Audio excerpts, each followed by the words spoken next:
tous bien, voici bien.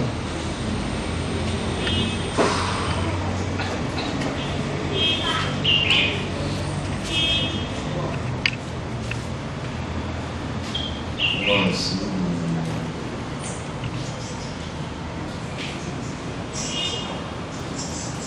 Continuez une petite discussion, même si on a notre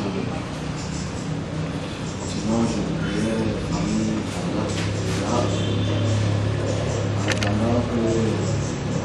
en attendant que tout le monde vienne dans la conclusion de la géopolitique spirituelle, de biotechnologie, etc.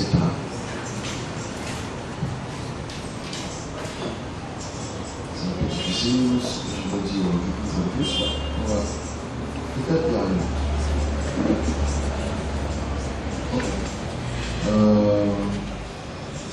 C'est vrai qu'aujourd'hui, la réunion d'aujourd'hui est beaucoup plus pour les prières de famille et pour ces reconnaissances de cette prise qui apporte beaucoup de mal. J'expliquerai ça à la fin pour expliquer aussi d'autres choses qui sont arrivées. C'est des soucis qui arriveront encore tout au long du mois de juillet, août, lequel je vais toujours devoir m'employer à parler.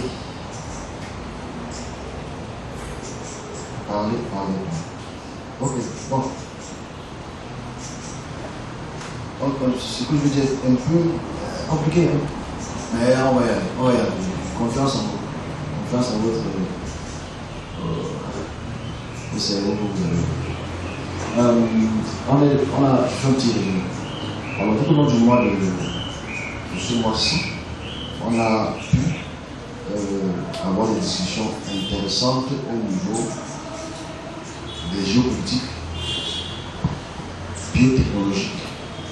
C'est vrai, beaucoup de gens m'ont posé la question, je vais répondre une fois de plus, à pourquoi est-ce que tu enseignes ces choses? Et je vais expliquer la raison pour laquelle je me donne ces explications. C'est le premier point.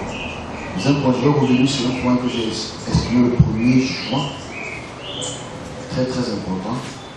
Je vais revenir dessus. Et à bas de ce que je vais expliquer, j'espère que ça va être compris. C'est très compliqué aussi. C'est compliqué de l'expliquer à cause de notre système, disons, éducatif. Bon, ok. Vous savez, pour comprendre ce qui est ou ce que c'est que Dieu, c'est complexe. Parce que on a appris des choses à notre naissance qui laisse encore des marqueurs intellectuels en tête. Marqueurs intellectuels, c'est ce qu'on a appris depuis qu'on est petit. On a appris que ceci fait cela, on a appris que ceci fait cela. Mais ce qui est la réalité est que l'homme se développe auprès de son environnement. L'homme se développe. Les attitudes qu'on avait il y a 50 ans, c'est des attitudes, ce qui nous environne, qui existe aujourd'hui. Alors, si on parle de la biotechnologie et de la géopolitique, c'est important de voir l'évolution de la population humaine et d'être prêt à atteindre les objectifs qui vont challenger les populations. Voilà pourquoi j'insiste dessus. Je mets ça sur Facebook et je suis très content qu'on a déjà une large population qui nous écoute. Ça m'attriste souvent que mes collègues sont vraiment quelque part sur notre planète. Ça m'attriste. Et je vais expliquer pourquoi. Mon deuxième propos. Alors quand on parle de géopolitique en général, la géopolitique c'est quoi? C'est des hommes qui implémentent des lois sur un territoire qui affecte d'autres territoires. En français facile. Géopolitique. En français facile aussi, nous parlons le français parce que nous avons été induits par les Français. Dans la géopolitique française impacte aujourd'hui. C'est-à-dire, près de 500 ans plus tard, nous parlons le français, nous écrivons le français. Comprendre la géopolitique est très important pour déterminer ce que le futur sera. Si ceux qui n'ont pas les yeux pour voir mal. Alors, la semaine passée, en résumé rapide, je souhaite que nous disions on est fini. En résumé rapide, tout ce qu'on a fait ce mois-ci était juste pour la technologie. Pour faire comprendre que la technologie électronique, la nanotechnologie, l'épigénétique, tout ce qu'on a fait tout au long de ce mois-ci est très important pour la future génération. On a parlé d'épigénétique, ce qui était par la semaine passée. L'épigénétique, ce n'est que l'étude chromosomique de nos cellules, comment elles se développent et ce que les scientifiques peuvent et vont apporter de nouveau pour pallier ou guérir beaucoup d'anomalies génétiques. Et ils le font déjà, comme l'expliqué la semaine passée, à travers ceux qui ont le glaucome, à travers ceux qui ont certains types de cancer. Il y a beaucoup d'évolutions dans la biotechnologie dans ce sens. On appelle ça l'épigénétique. On a beaucoup discuté de cela pendant 2 dimanches. C'est très intéressant de voir à quel point, je le dirais en fin de propos, parce que moi je trouve ça tellement important d'informer la population que de déformer la population. Je pense qu'on déforme la population que de l'informer. De savoir que si tu comprends l'épigénétique, enfin si tu comprends la génétique, tu comprends les chromosomes, qui n'ont que 100 ans de connaissance. Ça fait à peu près 100 ans qu'on comprend les chromosomes. Et j'insiste dessus parce qu'en fait, comment est-ce que, vous savez, j'arrive à, je ne sais pas si je me comprends moi-même. On se comprend, c'est-à-dire, pour vous faire comprendre que l'homme est en train d'évoluer dans sa conception de la connaissance de ce qui l'entoure. Ça me fait tellement mal, je crois que parce que je suis un homme solide, de savoir que les idéologies qui nous entourent, qui sont pour moi contre les concepts d'envisager ce que c'est que vraiment cette création-ci, fait mal, très très mal. Comme je l'ai dit la semaine passée, ça fait 6000 ans qu'on écrit. Ça fait 6000 ans que l'homme s'est écrit. Okay? Ça fait à peu près 100 ans qu'on découvre les chromosomes. Ça fait 100 ans qu'on vole dans les airs. Nous sommes encore très jeunes. La Terre est trop jeune. Je veux que les gens comprennent la Terre. Et on n'a encore presque rien découvert. Nous sommes encore en train de comprendre l'univers. Et je vais absolument, dans ma propos, je vais essayer de vous faire comprendre quelque chose qui ne va pas être compris aujourd'hui, mais pour lequel je pose quand même le jalon pour les futures générations. Je pose ce jalon. C'est très très important. Et ça fait très mal, mais cette douleur, elle est personnelle. Parce que c'est ma douleur. D'autres vont dire que c'est ta douleur là-bas, meurs avec. Moi, c'est ma douleur. Et c'est une douleur qui devrait apporter une réflexion sur les exemples. On est sur la biotechnologie et on voit que depuis le 17e, 18e siècle, on a évolué dans la connaissance de ce que c'est que les microbes, de ce que c'est que les bactéries. Et comme tout le monde connaît, le célèbre scientifique, parce que là c'est un pharmacien, Louis Pasteur a révolutionné le monde à travers la pénicilline, qui a réduit le taux de mortalité. Ça, les gens mouraient très bien. Ok? Mais le taux de mortalité a réduit à cause de Pasteur et d'autres scientifiques qui ont apporté l'évolution. En fait, c'est important de voir à quel point, avant cela, comment les hommes vivaient, après cela, comment les hommes vivaient après. Et c'est important de voir à quel point nous évoluons. Même quand on parle aussi de la technologie aéronautique ou bien mobile, automobile, il disait à quel point, si tu remontes sur il y a 110 ans, tout le monde était encore en chariot, tout le monde marchait avec les chevaux, mais 2-3 ans plus tard, tout le monde en voiture. Aujourd'hui, quand tu marches sur la petite on marche à pied. Tu marches à pied, tu es pauvre. Aujourd'hui, on ne réalise pas qu'en 100 ans, le monde a changé. Et c'est bizarre que les idées sont encore arrêtées. Donc c'est important de comprendre que ceux donc qui ont cette technologie, ceux donc qui ont ce savoir, eux l'implémentent, le commercialisent et dominent. C'était important de ramener cela en résumé, parce que c'est un résumé, j'ai d'autres choses à dire. C'est un résumé très important. Mais est-ce qu'il y a des gens qui vivent sans téléphone? Oui, dans les sous-villages. Est-ce qu'il y a des gens qui vivent sans voiture? Oui, dans les sous-villages. Est-ce qu'il y a des gens qui vivent sans télé? Oui, mais ça empêche que les gens voient la télé. Non. Les gens qui n'ont jamais pris l'avion, ce n'est pas un crime. Hein? Ouais? Les gens qui ne vont jamais peut-être même prendre l'avion. Mais ça n'empêche pas que les gens le jet privé. Brenda, elle n'a pas de problème. On se comprend? Ça n'empêche. Il faut qu'on comprenne que tu peux refuser l'avancée technologique, mais ça n'empêche que l'avancée technologique existe et domine. Et c'est ça le problème, c'est que tant qu'on est encore dans les concepts empiriques, on ne peut pas comprendre cela. Et ceux qui comprennent cela, comme aujourd'hui, je vais vous poser quelque chose de très important pour les business. Dans le thème de business, il suffit de poser les 10 points très importants pour qu'on puisse, l'économie qui peut faire sur le Cameroun, pour les Africains, puisse entrer dans la dimension du milliard. Mais si je mets ce poste et je mets ça avec les taux, on va plus tirer le poste avec. C'est à quel point les hommes aiment être aboutis. Mais ici, on m'a posé la question par rapport à cela. Mais pourquoi tu enseignes ça? Non, on veut que tu enseignes sur la gloire du Seigneur. J'ai respiré un grand coup.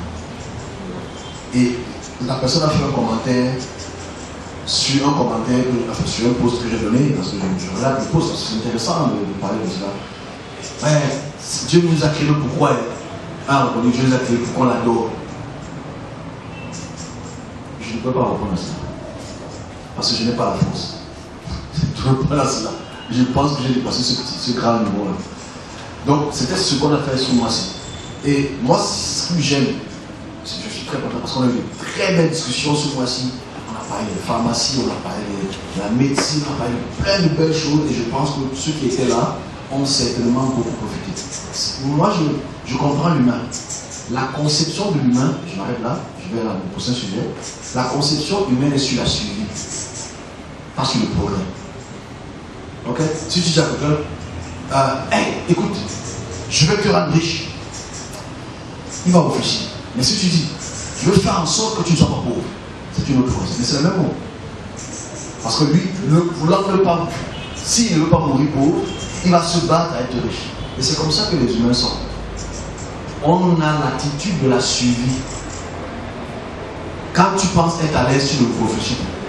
C'est la conception des humains, généralement. Et c'est ça qui est très grave, parce qu'en fait, nous sommes dans un moment où qu'on vous motive, qu'on vous montre le mauvais côté des choses, ça te motive. Et c'est ce que les églises de réveil font très bien. Et c'est ce que l'église fait très bien. Ils ont le droit de le faire. Chacun son business ici dedans. Mais là où je veux atterrir, c'est le point où nous sommes loin du compte. Je m'arrête là, pour la première partie, le résumé qu'on avait pu faire tout au long de ces 4 derniers dimanches que j'ai trouvé fabuleux. Franchement, en 24 ans de service, c'était mon meilleur mois. On a beaucoup appris. J'ai découvert des talents biologiques. C'est-à-dire qu'en fait, si dans un an, le service prend une autre dimension, je serais fier de dire, celle-là ou celui-ci, il a cette expertise-là, il a cette expertise-là, il a cette expertise-là. C'est important. Même chose aussi pour, j'ai posté, parce que je sais qu'il y a 8 ans, 8, 7 ans, 6 ans, entre ces 3 matchs-là, on m'a beaucoup insulté quand je parlais de l'huile de palme, on m'a insulté que ce n'était pas possible. Voilà. Aujourd'hui, c'est pas mal. C'est pas mal. Je pense qu'ici à 2020, j'avais dit tout le monde, allez. Je raconte quoi là? Je ne peux plus trop. Bon, de toute façon, c'est moi qui mens, c'est qui j'avais. Donc la réalité c'est là qu'on évolue, les concepts technologiques évoluent. Il faudrait que ceux qui ont la capacité et le devoir d'exprimer le disent. Mais comme je le dis, la plus grosse barrière, c'est cette mentalité de j'ai peur de mourir pauvre, eux de penser que tu dois être riche. Ça enrichit moralement. C'est la première partie. La deuxième partie est plus compliquée. Donc, attacher les ceintures. Ça, je me rappelle en 2020 quand j'avais dit attacher les ceintures. Pas beaucoup attacher les ceintures. Le mur a bouillé, boum. Beaucoup sont tombés, sont partis que non, l'espoir c'est là. C'est pas bon. On y va. Alors, le 1er juin, j'ai expliqué quelque chose de très intéressant. Et c'est sur ce que je voudrais qu'on puisse avoir des discussions progressives. Le 1er juin, j'ai expliqué une chose très importante. Vous vous rappelez, je vais rappeler cela. Je t'ai pas encore un peu les détails. Je vais rappeler aussi une expression visuelle du 11 mars de cette année-ci, que j'ai commis une erreur et je vais rectifier parce qu'on m'a demandé ce matin de le rectifier. Ça ne sera pas de sens aujourd'hui, mais peut-être dans 5, 6, 7 ans, ça aura un sens. Donc, ce n'est pas important pour vous aujourd'hui, mais écoutez quand même aller danser après. Alors, le 1er juin, comme je l'expliquais, cette expression visuelle, j'étais dans un lieu super. En résumé, je regardais le ciel et j'ai vu des milliers de voies lactées, des milliers d'étoiles. Et dans ces étoiles, il y avait une forme d'entité qui bougeait et qui est venue vers moi. Je parlais de ça, j'ai expliqué ce que c'est, de quoi il s'agit, et que je mets une petite virgule parce que dans 2-3 ans, on va comprendre. Comme j'ai expliqué la semaine passée, sur l'expression visuelle que j'ai eue en avril 2019, concernant aussi ce domaine spatial. Je fais un cumul. Le 11 mars 2004, j'ai parlé de Jupiter dans ton nom. Jupiter. Je vais expliquer ces 3 points-là. Mais avant d'entrer dans ces 3 points, en termes d'introduction encore, parce que je veux pas, ça va être compliqué, mais je veux que ce soit compliqué. Parce que quand c'est compliqué, c'est que ton cerveau est prêt à apprendre. Ouais. Parce que le cerveau humain est très complexe. C'est quoi la création? On m'a demandé d'écrire un livre dessus. On me donne le titre et on pense que je vais pouvoir écrire. Bon, je pense que ça veut dire que je vais pouvoir écrire cela, mais bon, je vais écrire. Je donne déjà le titre du livre, c'est l'origine. Alors, je veux qu'on parle de l'origine. J'ai expliqué 2-3 petits points, pas très importants, mais ce que je vais dire, ça n'a pas de sens, mais ça va avoir un sens il y a quelque temps. L'inconvénient, c'est que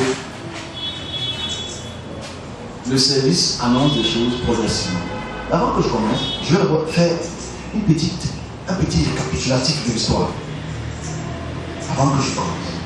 Vous savez, pour parler de la création, ou de ce qui nous entoure, je pense qu'on soit vraiment habilité. Ok? Parce que les hommes marchent sur Terre depuis près de 200 000 ans. L'homo sapiens. Ok? Pas 6 000 ans comme la Bible dit, c'est une connerie. Ok?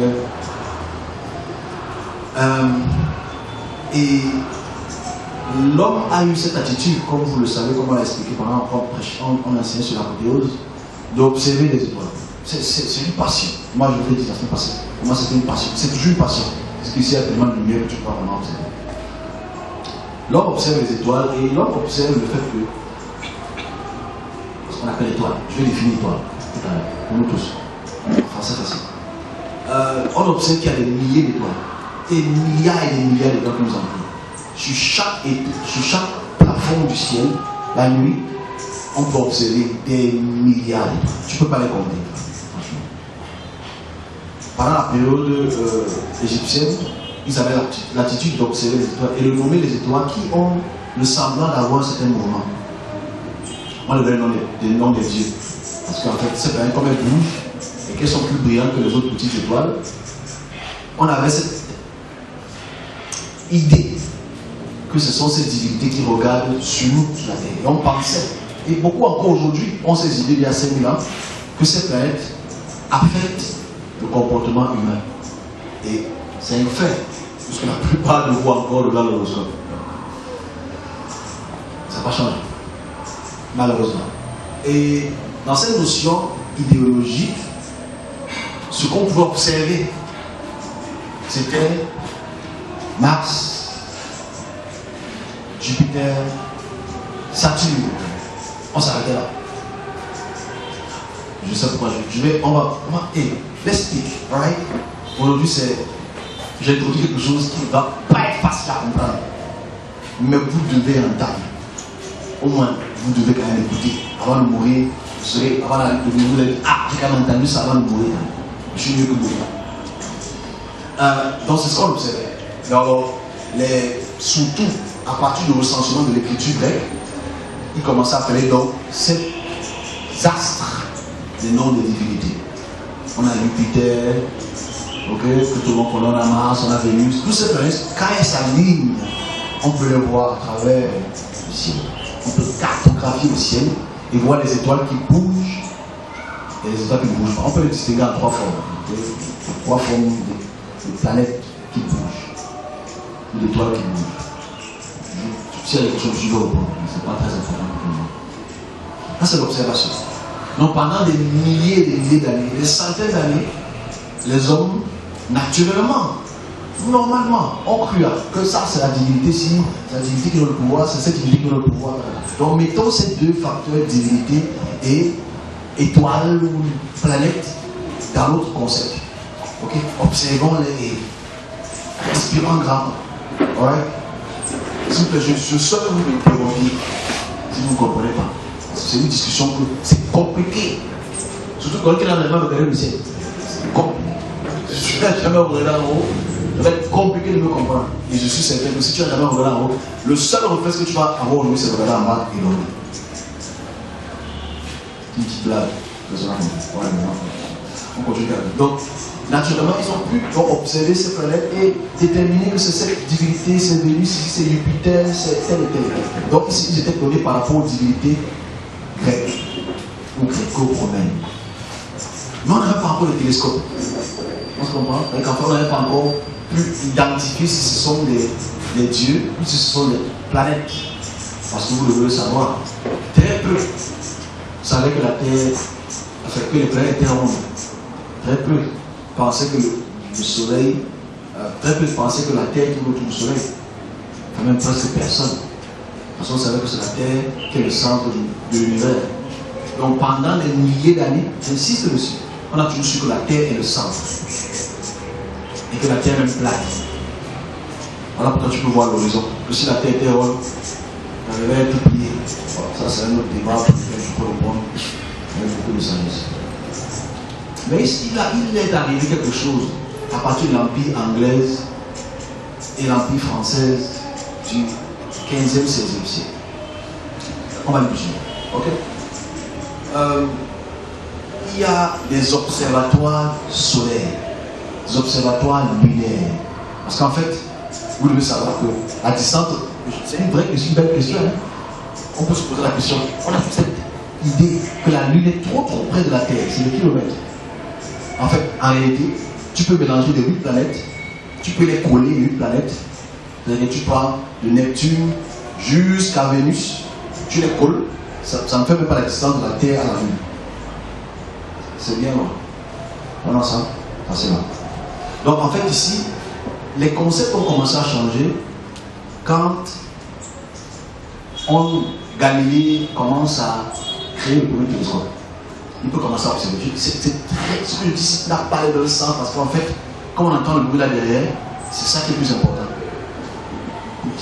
Je vais vous énerver aujourd'hui. Ça va vous énerver. Si tu as loupé le cours de science, ça va pas être bon. Alors que je voudrais que vous m'interrompiez. Il n'y a pas de problème.